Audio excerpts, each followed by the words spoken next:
పిత పుత్ర పవిత్రాత్మ నామమున ఆమె. అందరికీ శుభోదయం. మన ఈనాటి ధ్యానాంశం శాంతి నీ చుట్టూనే కాదు, నీవు వదిలే ఆనవాళ్ళు. ప్రియమైన దైవ సంగమ, ఈ 6 రోజుల్లో శాంతి గురించి విన్నాం. శాంతి అవసరాన్ని గుర్తించాం, శాంతి కోసం ప్రార్థించాం. ఇప్పుడు దేవుడు అడుగుతున్న ప్రశ్న ఇదే: ఈ మాటలు నీ చెవుల్లోనే ఆగిపోతాయా, లేక నీ జీవితంగా మారతాయా అని. నేను వెళ్ళిపోయాక నన్ను గుర్తు చేసుకుంటే మనుషుల హృదయాల్లో ఏమి మిగులుతుంది? పేరా, హోదానా, లేదా ఒక ప్రశాంతమైన జ్ఞాపకమా? మనిషి చివరికి ఏం కోరుకుంటున్నాడు? జీవితమంతా మనిషి పోగు చేస్తూనే ఉంటాడు, కానీ జీవితపు చివరి అంచులో అతను అడిగే కోరిక చాలా చిన్నది. ఇప్పుడు మనసు కాస్త నిశ్శబ్దంగా ఉంటే బాగుండేది అని. శాంతి చివరి కోరికగా మారితే అది జీవితమంతా మిస్ అయినట్లే. మనం బ్రతికింది ఎలా గుర్తుండాలి? ప్రపంచం మన విజయాలు గుర్తుపెట్టుకోకపోవచ్చు, కానీ మన ప్రవర్తనను గుర్తుపెట్టుకుంటుంది. మన మాటలు గాయపరిచాయా, లేక మన మౌనం ఓదార్పుగా మారిందా? మన ఉనికి భారమా, లేక విశ్రాంతియా? శాంతి ఉన్న మనిషి చెప్పకుండానే గుర్తుండిపోతాడు. మనం అనవసరంగా గాయపరిచిన క్షణాలు మన జీవితంలో ఎవరికైనా తెలియకుండా గాయం ఇచ్చిన సందర్భాలుంటాయి. తొందరగా మాట్లాడిన మాట, వినకుండా ఇచ్చిన తీర్పు, పట్టించుకోని బాధ, ఇవన్నీ మనకు చాలా చిన్నవిగా అనిపించి ఉండొచ్చు, కానీ ఇతరుల జీవితంలో పెద్ద ముద్రగా మారి ఉండవచ్చు. మనం మన్నించని వారు మనతోనే నడుస్తున్నారు.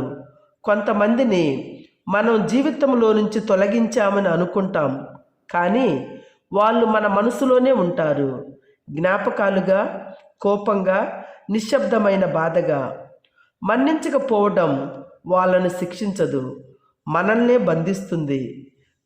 మీ జీవితంలో ఎవరినైనా విడిచిపెట్టాల్సిన సమయం వచ్చిందా? శాంతి అంటే మంచివాడిగా కనిపించటం కాదు.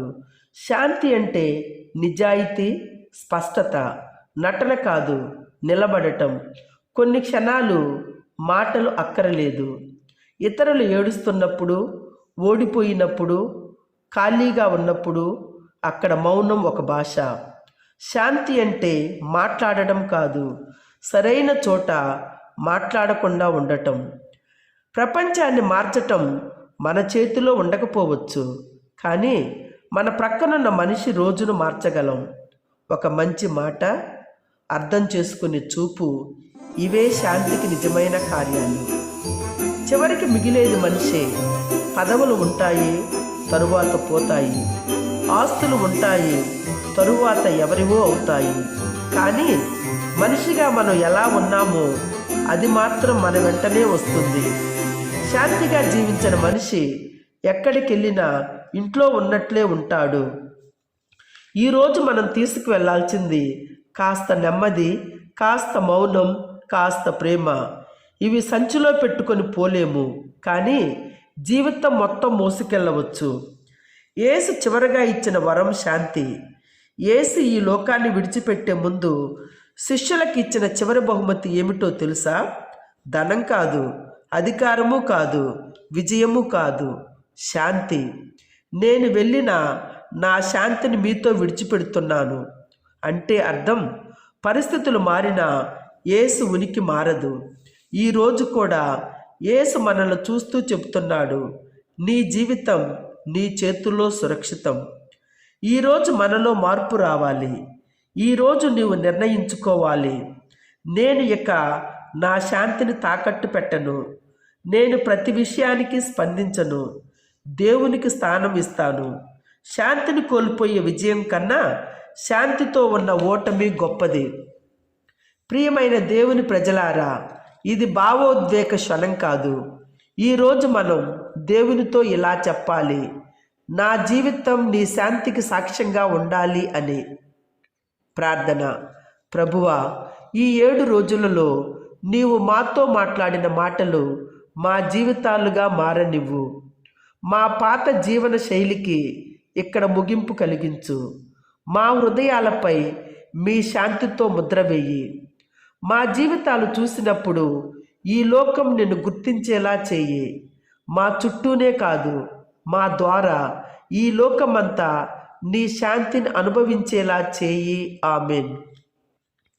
ప్రియమైన దేవుని బిడ్డలారా, నా ఈ సందేశం ముగిసింది, కానీ నీ కొత్త జీవితం ఇప్పుడే మొదలైంది. నీవు వెళ్ళే ప్రతి చోట శాంతి నీకంటే ముందు వెళ్ళాలి. Thank you. ప్రియమైన దేవుని బిడ్డలారా, మా జ్ఞానవాణి ఛానల్ను సబ్స్క్రైబ్ చేసి మరింతగా దేవుని వాక్యం అందరికీ చేరేలా చేయమని అర్థిస్తున్నాను. దేవుని శాంతి మీలో, మీ కుటుంబాలలో కలకాలం రాజ్యమేలాలని మనస్ఫూర్తిగా కోరుకుంటున్నాను. పిత, పుత్ర, పవిత్రాత్మ నామమున ఆమేన్.